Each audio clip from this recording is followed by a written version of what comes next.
Chaque jour, un verset de la Bible, une pensée et une invitation. Plus de power avec Léo.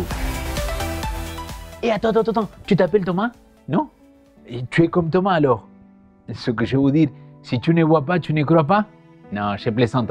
Mais tu sais, aujourd'hui, nous vivons dans un monde où tout est souvent basé sur ce que nos yeux peuvent voir, toucher ou entendre.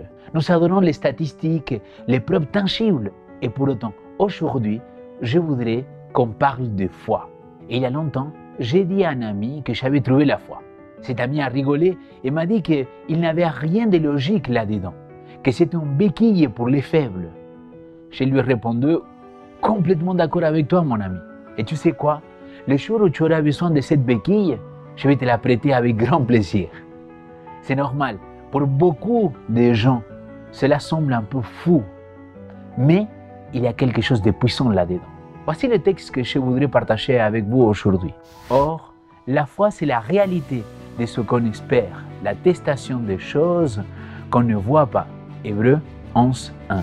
C'est comme si Dieu nous invitait à croire en ce qui n'est pas encore là, à voir au-delà de ce qui est visible.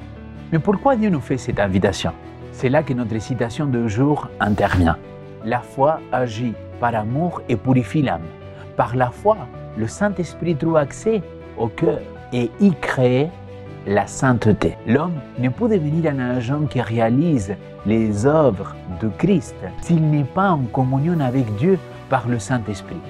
Nous ne serons préparés pour le ciel que par la transformation de caractère. La justice de Christ doit être notre lettre de créance.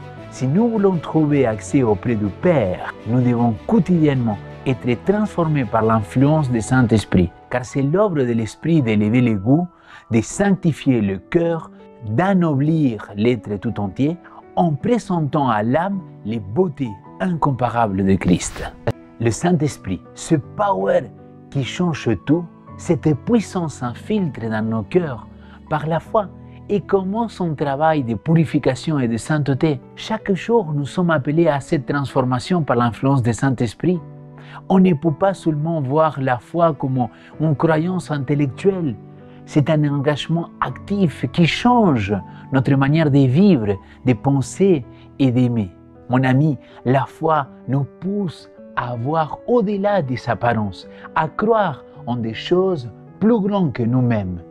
Et surtout, elle nous ouvre la voie à la transformation profonde, à une connexion divine qui purifie notre être tout entier. Aujourd'hui, je t'invite à vivre cette foi active. Prends un moment pour réfléchir à une situation où tu peux laisser la foi guider tes actions, tes paroles ou même tes pensées. C'est dans ces petits moments que la foi devient réelle, concrète et transforme nos vies. Alors, tu sais quoi? Réclame la promesse et demande-lui plus de power.